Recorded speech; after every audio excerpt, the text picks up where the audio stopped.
बीच बड़ी खबर यह है कि रूस यूक्रेन युद्ध संकट के बीच प्रधानमंत्री नरेंद्र मोदी ने राष्ट्रपति रामनाथ कोविंद से बातचीत की है और पूरी जानकारी उन्हें दी है। जो मौजूदा हालात हैं उसको लेकर अपडेट दिया है।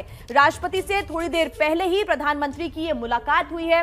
मुलाकात बेहद महत्वपूर्ण है, वो इसलिए क्योंकि लगातार ऑपरेशन गंगा के तहत जो भारतीय अभी यूक्रेन में फंसे हुए हैं उनको वापस लाने का जिम्मा प्रधानमंत्री ने अपने मंत्रियों को भी दिया है। और कल भी जब बैठक हुई थी, आपातकालीन ये हाई लेवल मीटिंग की गई थी और उसमें भी चर्चा की गई कि कैसे उन्हें वापसी उनकी वतन की होगी और सुरक्षित उन्हें यूक्रेन की सीमा से बाहर लाया जाएगा। और इसके लिए प्रधानमंत्री नरेंद्र मोदी लगातार मिशन में जुटे हुए हैं। तस्वीरें आपको हम दिखा रहे हैं उस वक्त की जब कुछ ही देर पहले अभी जब प्रधानमंत्री नरेंद्र मोदी राष्ट्रपति रामनाथ कोविंद से मिलने के लिए पहुंचे और उन्हें पूरे हालात की जानकारी दी है, पूरा अपडेट दिया है कि अभी यूक्रेन में क्या चल रहा है और किस प्रकार से भारतीयों की मदद की जा रही है ताकि वो जल्द से जल्द भारत सुरक्षित वापस लौटे। शिरीन, बिल्कुल, तो देखिए तस्वीरें और यहां पर प्रधानमंत्री नरेंद्र मोदी क्योंकि लगातार हाई लेवल मीटिंग भी कर रहे हैं, अधिकारियों के साथ वो संपर्क में भी हैं और साथ ही अब वो राष्ट्रपति से भी मिले हैं और उन्होंने राष्ट्रपति को भी इस बारे में जानकारी दी। इस बीच फोन लाइन पर नीरज पांडे हमारे साथ जुड़े हुए हैं। नीरज, ये मुलाकात हुई है, पूरी जानकारी प्रधानमंत्री ने राष्ट्रपति को दी है यूक्रेन हालातों को लेकर, क्या अपडेट्स?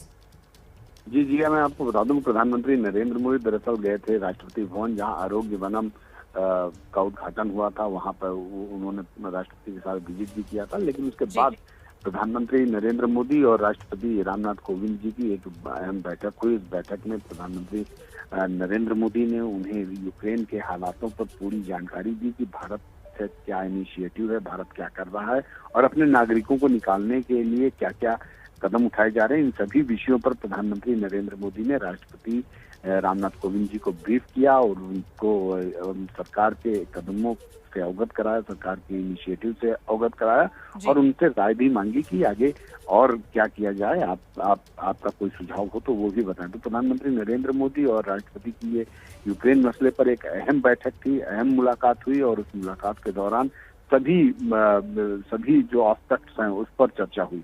बिल्कुल, और नीरज, ये कह सकते हैं कि प्रायोरिटी अभी हमारी यही है, भारत सरकार की यही है कि जो भारतीय अभी यूक्रेन में फंसे हुए हैं उनको जल्द से जल्द वापस भारत लाया जाए, यूक्रेन से बाहर निकाला जाए, सुरक्षित वो पहुंचे। सुबह सुबह मुंबई भी एक फ्लाइट पहुंची और कुछ देर बाद दिल्ली एक फ्लाइट पहुंचेगी। आज 2 फ्लाइट्स पहुंचनी है भारत और लगातार हम इससे जुड़ा हुआ अपडेट आप तक पहुंचा रहे हैं। श्री बिल्कुल, तो प्रधानमंत्री नरेंद्र मोदी जो कि राष्ट्रपति से मिले, इस बारे में उन्होंने जानकारी राष्ट्रपति को पूरी मुहैया कराई है और नजर है ऑपरेशन गंगा के तहत कैसे लोगों को जो फंसे हुए हैं उन्हें वापस लाया जा सके। देखिए, थोड़ी देर पहले हमने आपको बताया, एक खबर दिखाई कि रूस ने दावा किया है कि खार्किव और कीव के बीच रूस ने यूक्रेन के 70 सैनिकों को मार दिया है। अब यूक्रेन के सूमी राज्य के प्रशासन ने भी इसकी पुष्टि करते हुए कहा है कि रूस ने यूक्रेनी काफिले पर हवाई हमला किया जिसमें कम से कम 70 सैनिकों को जान गंवानी पड़ी है। तो बड़ी खबर इस वक्त खार्किव और कीव के बीच का यह इलाका है जहां पर बताया जा रहा है कि यहां 70 सैनिकों को जान गंवानी पड़ी है। यूक्रेन के 70 सैनिक थे जो कि रूस के हमले में मार गिराए गए हैं। रूसी सेना ने यूक्रेन के 70 सैनिकों को मार गिराया और बड़ी खबर, झड़प भी हुई है। बताया जा रहा है कि दोनों के बीच झड़प भी यहां पर हुई, लेकिन 70 सैनिकों का नुकसान यूक्रेन को यहां पर उठाना पड़ा है। महायुद्ध से जुड़ी एक बड़ी खबर है। खार्किव और कीव के बीच के क्षेत्र में जो ये झड़प हुई उसमें ये हमला रूस की तरफ से किया गया, यूक्रेनी काफिले पर हवाई हमला किया गया और इसकी पुष्टि यूक्रेन के सूमी राज्य के प्रशासन की तरफ से भी कर दी गई है कि यह हमला हुआ। तस्वीरें भी सामने आ रही हैं कि किस तरह से हवाई हमले में यहां पर नुकसान यूक्रेन को 70 सैनिकों के तौर पर हुआ है। 70 सैनिक मार गिराए गए। ये तस्वीरें देखिए जहां पर यह हमला हुआ है, खार्किव और कीव के बीच का ये एक इलाका है जहां पर इस हवाई हमले में तबाही के निशान आप इन तस्वीरों के जरिए देख सकते हो। और इसी जगह पर 70 सैनिकों का जो एक काफिला गुजर रहा था वो सभी सैनिक मारे गए हैं। कर्नल दानवीर हमारे साथ है। कर्नल दानवीर, क्योंकि तस्वीरें भी लगातार आ रही हैं और ये इलाका भी मैं चाहूंगी कि आप जरा समझाइए कि किस तरीके से हमला हुआ होगा और क्या कुछ। जी बिल्कुल, ये बहुत ही इंटरेस्टिंग तस्वीर देख रहे हैं हम, ये वीडियो। और अक्सर जो लोग वॉर और इस तरीके के वीडियोस में इंटरेस्ट रखते हैं उन्होंने ये कई बार देखा होगा, चाहे वो इराक में हो, अफगानिस्तान में हो, और अब ये तस्वीरें आ रही हैं यूक्रेन से। तो मैं ये आपको समझाता हूँ कि ये दरअसल है क्या, ये हम क्या देख रहे हैं। ये हम ग्रेटिक्यूल पिक्चर देख रहे हैं जो ड्रोन्स के हमले के दौरान ये देखने को मिलती है।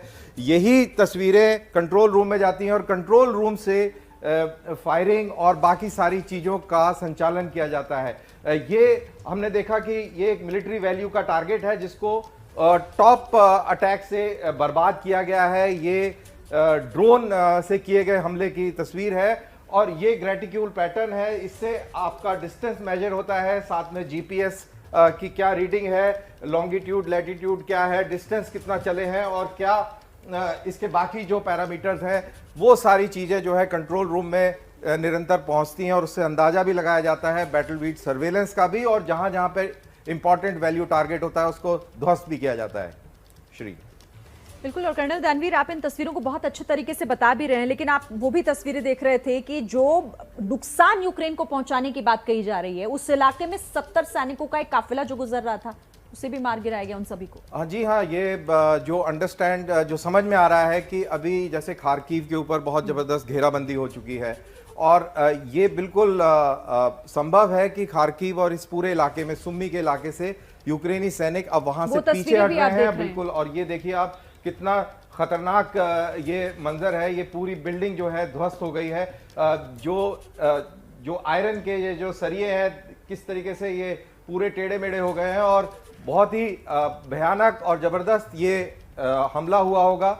और ये तस्वीरों को अगर आप एनालाइज करें तो ये एरियल हमला लगता है, हवाई हमला लगता है और किसी भारी बम का इस्तेमाल किया गया है जिसकी वजह से ये इतनी तबाही देखने को मिल रही है। बिल्कुल, सिर्फ पिलर्स नजर आ रहे हैं और आप बता भी रहे थे कर्नल दानवीर कि छतों को देखकर ये बताया जा सकता है कि एरियल हमला है, बहुत बड़ा धमाका यहाँ पर हुआ है और शायद यही वजह है कि इतनी तबाही एक साथ हुई। जी बिल्कुल, ये पूरी बिल्डिंग कोलैप्स हो गई है, पूरी बिल्डिंग ध्वस्त हो गई है। तो ये जब एरियल हमला होता है तो छत के थ्रू बॉम्ब गिरता है और जमीन में धंस के और फिर फटता है, तो पूरी बिल्डिंग इसी तरीके से ताश के पत्तों की तरह गिर जाती है। बिल्कुल। और वही कुछ दिखाई भी दे रहा है किस तरह से नुकसान, क्योंकि यूक्रेन की धरती पर यह युद्ध हो रहा है और यूक्रेन को यह नुकसान पहुंचाया जा रहा है। हालांकि रशिया को भी बड़े नुकसान का दावा यूक्रेन कर रहा है। साथ ही इस पर हम चर्चा भी लगातार कर रहे हैं। कर्नल दानवीर तो हमारे साथ हैं, साथ ही पूर्व राजनयिक पिनाक रंजन चक्रवर्ती भी हमारे साथ जुड़े हुए हैं। पिनाक रंजन जी, आपका रुख करना चाहूंगी, क्योंकि एक तरफ तो हम बातचीत की बात कर रहे हैं, हम देख रहे हैं एक दौर की बातचीत हो गई, अब दूसरे का भी तय हो गया है कि कहां पर बातचीत होगी, लेकिन दूसरी तरफ ना हमले रशिया रोक रहा है और ना ही यूक्रेन की तरफ से जवाबी कार्रवाई रुक रही है।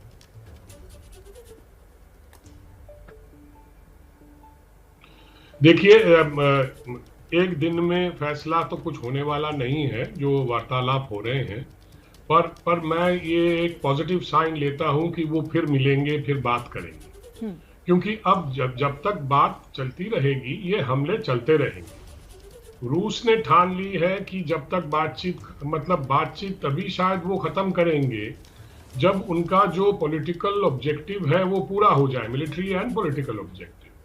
जो लगता है कि कीव पर पूरा उनका नियंत्रण हो जाए और इसीलिए वो आगे बढ़ते चले जा रहे हैं। उनकी लॉजिस्टिक्स जो लाइनअप जो तस्वीरें आपने दिखाई, वो इससे तो पता चलता है कि वो रुक नहीं रहे हैं और रुकेंगे भी नहीं, क्योंकि इतना बड़ा जब कदम लेने के बाद अगर आपके पॉलिटिकल ऑब्जेक्टिव्स पूरे नहीं हुए तो फिर उसका क्या फायदा। तो रूस तो मुझे लगता है इसमें कोई संदेह नहीं होना चाहिए कि वो अपने पॉलिटिकल ऑब्जेक्टिव्स पूरा करेंगे और वो कीव पर कब्जा करेंगे। उसके बाद वो आगे कहां और कब्जा करना चाहते हैं, सवाल लगातार हम ये सभी से पूछ रहे हैं कि इतना डैमेज दोनों ही देशों का हो रहा है, चाहे रूसी सैनिक हो या यूक्रेन के सैनिक हो, दोनों मारे जा रहे हैं। क्या इस युद्ध को देखते हुए ये कहा जा सकता है कि हम तीसरे विश्व युद्ध की तरफ जा रहे हैं? आपकी राय? मैं तो नहीं मानता कि ये तीसरे विश्व युद्ध की तरफ जा रहा है। अगर जाना होता तो ये यूएस से बाकी जो वेस्टर्न पावर्स हैं, नेटो, वो इसमें ऑलरेडी कूद जाते, फिजिकली कूद जाते, पर वो नहीं कर रहे हैं क्योंकि वो भी नहीं चाहते हैं। कौन चाहता है ये तीसरा विश्व युद्ध? क्योंकि और तीसरा विश्व युद्ध हुआ तो वो न्यूक्लियर ही होगा, क्योंकि उससे कम नहीं होगा।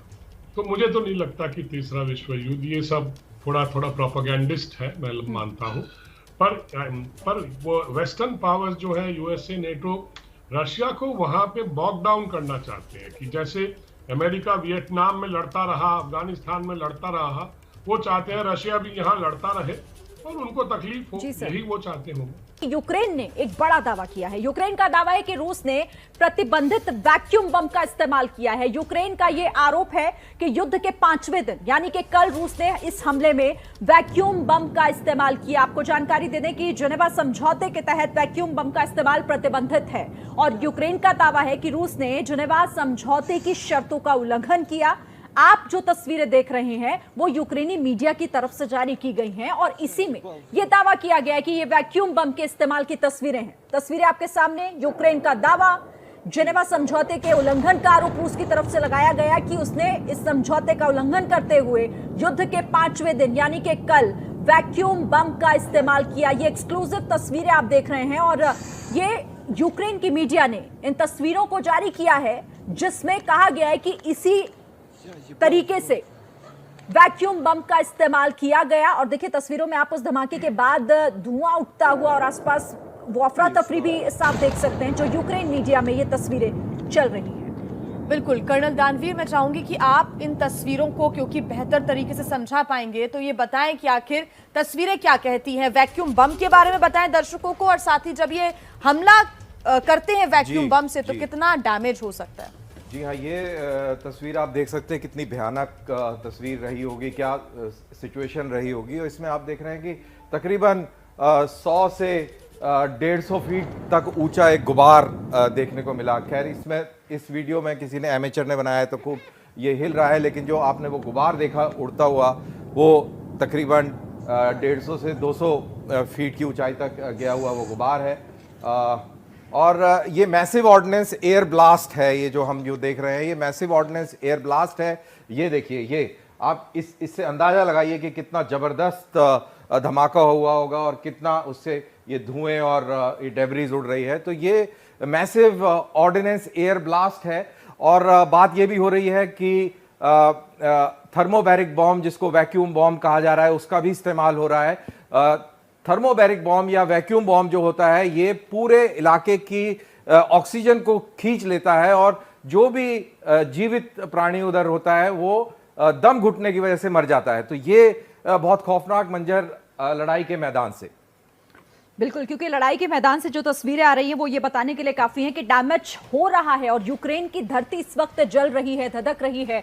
लेकिन इसी बीच ये बड़ा दावा किया जा रहा है कि उल्लंघन कर रहा है नियमों का, जेनेवा समझौते के नियमों का उल्लंघन किया गया है रूस की तरफ से और वैक्यूम बम का इस्तेमाल किया गया। लेकिन यूक्रेन का दावा, राजधानी कीव के पास रूसी सैनिकों ने एक हॉस्पिटल पर हमला किया है।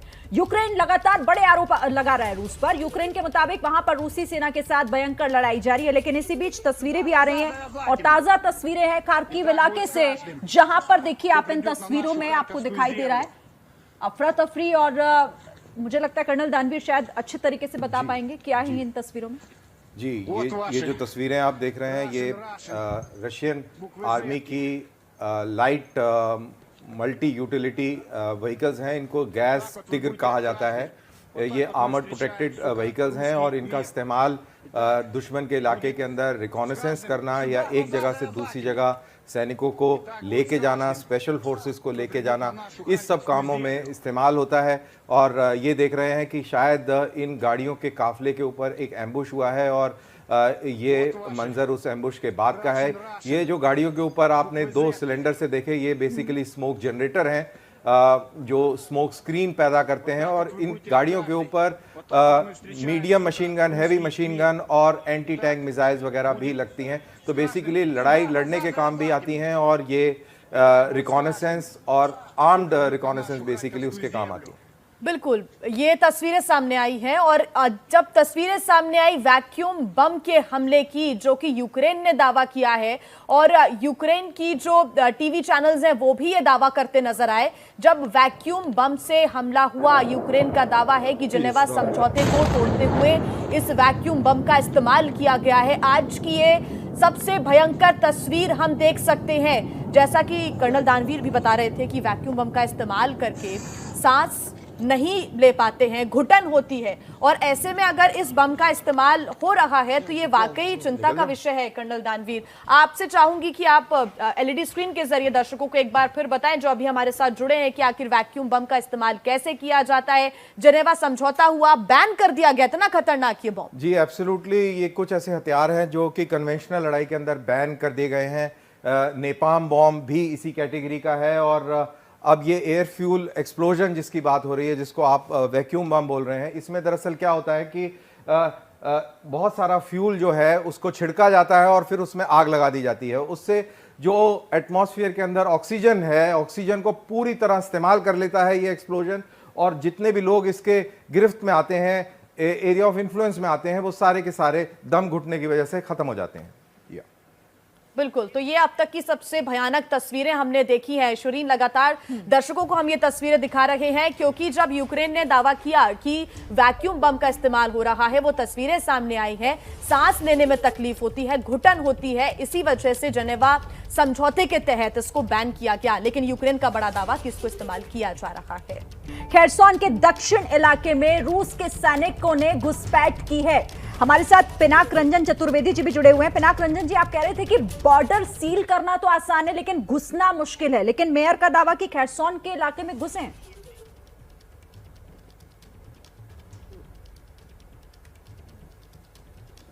वो तो खैर इतना बड़ा बॉर्डर है, उसको सब जगह प्रोटेक्ट तो किया नहीं जा सकता जी। आप देख लें हमारी बॉर्डर्स कैसी हैं, लोग आते जाते रहते हैं, तो ये तो मुश्किल है। और उधर से जब वो ये जो आर्मर्ड कॉलम्स वगैरह आ रही हैं, इनको कौन रोक सकता है जब वो घुसेंगे?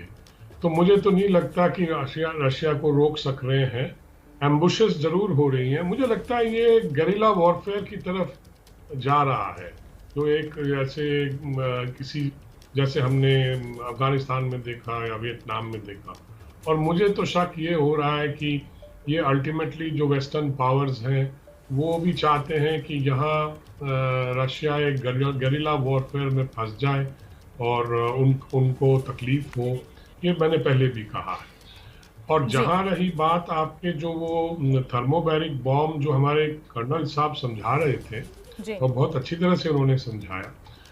खैर इसकी तो पुष्टि तो हुई नहीं है, ये तो आरोप है।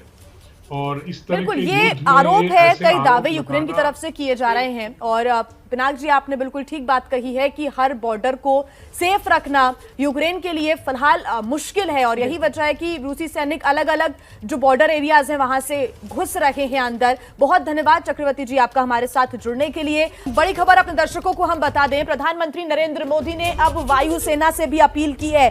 क्या अपील है वो हम बता देते हैं। देखिए, ऑपरेशन गंगा लगातार जारी है। ऑपरेशन गंगा के तहत ये कोशिश की जा रही है कि जल्द से जल्द भारतीयों को वापस लाया जाए। और अब प्रधानमंत्री नरेंद्र मोदी ने वायुसेना से अपील की है कि ऑपरेशन गंगा से जुड़े वायुसेना, प्रधानमंत्री ने कहा है। साथ ही खबर यह भी है कि वायुसेना के C-17 विमान इस मिशन में जुड़ेंगे, ये अपील की है। अब देखना होगा कि जब वायुसेना भी इस मिशन में जुड़ जाएगी तो क्या वाकई बहुत ज्यादा आसानी हो जाएगी भारतीयों को वापस लाने में। हमारे साथ हमारे सहयोगी विकास भदौरिया जुड़ गए, उनसे हम ज्यादा जानकारी ले लेते हैं। विकास, वायुसेना से जुड़ने की अपील की है, जुड़ेंगे तो आसानी हो जाएगी भारतीयों को वापस लाने में, क्या लगता है? जी बिल्कुल जी, प्रधानमंत्री ने निर्देश दिए हैं वायुसेना को कि उसके C-17 ग्लोब मास्टर जो एयरक्राफ्ट है, जिसको ट्रांसपोर्ट एयरक्राफ्ट कहा जाता है, उसको ऑपरेशन गंगा में हिस्सा लेने के निर्देश दिए। एयरक्राफ्ट एक बार में अगर सीटें लगाई जाती हैं, अरेंज की जाती हैं, तो 138 तक यात्री सफर कर सकते हैं। और अगर इसको बिना सीटों के अगर इसको इस्तेमाल किया जाए तो तकरीबन 350 लोग एक बार में इस एयरक्राफ्ट के जरिए ट्रांसपोर्ट किए जा सकते हैं। तो बड़ी तादाद है यूक्रेन में फंसे भारतीयों की, और बड़ी तादाद में पोलैंड, रोमानिया और हंगरी के रास्ते वे देश वापस आना चाहते हैं। इसलिए प्रधानमंत्री ने निर्देश दिया है कि C-17 ग्लोब मास्टर जो एयरक्राफ्ट है उसको अब ऑपरेशन गंगा में उसका इस्तेमाल किया जाए, ताकि जल्दी से जल्दी ज्यादा लोगों को निकाला जा सके। मिशन में तेजी लाने के लिए ये एक अपील की है प्रधानमंत्री ने। विकास, बहुत धन्यवाद तमाम जानकारी के लिए।